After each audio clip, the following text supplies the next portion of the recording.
Hello folks, and welcome to this week's Music Alerts video. And it may very well be the first of several. I'm doing catch-up, so I might be pushing through more than one Music Alerts this week. This week I have a single box set for you. It's a box set special, you might say. This one is devoted to J.J. Cale. Now, if you like J.J. Cale, obviously you're going to like this video. If you like, say, Eric Clapton, then I think you'll like this video. And if you like Dire Straits, Mark Knopfler, I think you'll like this video. Anyway, let's get on. This is the box set. It's called Tulsa Sound, and Tulsa is where Cale was raised. It's released via Universal Music, and it celebrates the 50th anniversary of the career of songwriter and guitarist J.J. Cale. And that's the front of the box. This is a slipcase, all the albums, and I think there's 9 in there, plus a book. We'll get to all these very soon indeed. I'll bring them all to camera so you can have a good look. And this is a heavy thing. The rear is, track listing, basically. This is an expensive box, and I do like to, when I'm talking about box sets, I do like to give figures, even though normally I don't with these music alerts, because prices go up and down like a fiddler's elbow. But with things like this, I do like to say. So this will cost you, I think it's about £250 or so from memory. If it's any more or less, I'll put it on the screen now and you can see the real price. But it's around that kind of figure. So this is quite an investment. Now this is a limited edition coloured vinyl box set packing in 9, as I say, remastered via Abbey Road, no less, LPs, plus a book with a foreword written by, well, Dire Straits man Mark Knopfler. I gave both a name check at the beginning of this video. Now I do say 9 LPs, but actually what you get here is the man's 8 albums spanning 1971 to 1983. So they include Naturally, Really, Okie, Troubador, 5, Shades, Grasshopper, and number 8. But you also get a bonus LP called The Early Years, and that features his 60s era singles. Now, Cale has forged an enviable position as an artist with, I suppose you might call them, cult classic hits, Cocaine being one and After Midnight being another. He had a laid-back, root-based delivery with a distinctive, striding boogie sound, while his work has been covered by greats such as Jerry Garcia, Eric Clapton, I mentioned him earlier, Allman Brothers, Neil Young, Jeff Beck, John Mayer, and many more. Known for his work with the likes of Leon Russell and Delaney and Bonnie in the early to mid-60s, it wasn't until 1971 that he released his debut, Naturally, originally on Shelter Records. Call Me the Breeze appeared on this one, which was covered by Leonard Skinner. You'll also find a re-recorded version of After Midnight on this one. Later in the same year, because Cale was a busy chap, he released album number 2, called Really. The songs may have been stronger on his debut, and some listeners may not appreciate his oh-so-relaxed attitude, but there's also some quietly intensive guitar work on this release. Cale then put his feet up for a bit before the 1974 release of Okie, album number 3. And Cale was born in Oklahoma City, incidentally. With this LP, you can hear more country flavours. In fact, Cale stated that Chet Atkins was an influence in his early days, and he's chasing that influence here, although there is gospel and blues coming through too. It's interesting that the producer of this LP pushes the Cale vocals forward a little bit. Cale still retains a low-key approach though.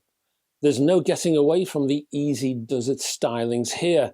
There's definitely a cool approach to the songs on this one, which accompanies the kooky ditties. Next, in 1976, Troubador introduced us to the future Clapton staple, Cocaine.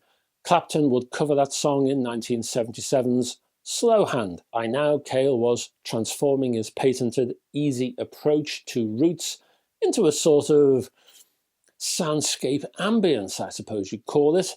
This is music to float away while sipping a beer and staring into a golden sunset. It's that kind of music. The rather lonely titled 5, his, would you believe it, 5th album, appeared in 1979. On this album, Cale plucked bass as well as lead guitar.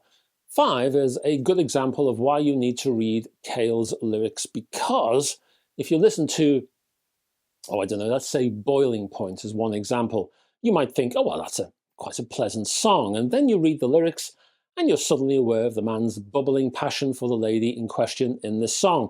The song itself is one example why Cale's output rewards a closer and more studied reading. Cale then shifted record labels and moved to MCA with the album Shades. There is a strong, solid competency here on this album. That is, the band as a whole are strong, they are solid, and they know what they're doing. And after all, why not when the band consists of Jim Kelsner, James Burton, Russ Kunkel, and Bill Payne? After all, these are people who had worked with the greats of the music industry. Elvis, members of the Beatles, B.B. King, Emmylou Harris, Little Feat, and that's a tip of a large pyramid list of people this band had supported. Hence, this is a solid, dependable album. A strong catalogue piece for Cale, you might say. Grasshopper, well, that saw Cale shifting labels again, this time to Mercury in 1982, and Cale sings pop, you might say. Cale retains his easy style, yes, but there's a sharp, on-point delivery with this one. It sounds friendly, toe-tapping, and features tracks that people like Mark Knopfler or even Nick Lowe might themselves have tackled. Finally, 8, released in 1983, was Cale's first album not to chart, after which Cale left Mercury, disappeared for a while, and didn't emerge until 1990. Cale fans will be happy with this one, however. You even hear a female vocalist and co-writer on this one via Christine Lakeland, who had collaborated with people like Spooner Oldham. Cale liked her so much, he married her. The Early Years album in this box set is more, I suppose, more of an EP really, featuring 6 tracks and features assistance by Leon Russell amongst others, while the book, a hard-backed publication no less, is packed with insights, history, and a foreword by Mark Knopfler, and images of records, posters, and rare photographs. For those who might not know or be familiar with Cale and are searching for a more populist comparison, a nail to hang him on, you might say, I would point to that guy, Mark Knopfler, and Dire Straits. Okay, Cale isn't exactly like Knopfler, of course he isn't, but look, chances are, if you love the work of Mark Knopfler, if you enjoy the Dire Straits guitar style and vocal delivery, then I reckon you'll love J.J. Cale. This is a magnificent box set. It's pure J.J. Cale. And that's it, folks. Thanks for staying to the end of this video. Can I ask you down there if you can click on the like and subscribe buttons, please? That would help this channel. And further down, there are links to my Facebook group, my website, which is still new and shiny, and please check it out. It's rather cool and very professional, even though I'd say so myself. And my Patreon page, which has a brand new hi-fi news, etc. in the pigeonhole right now.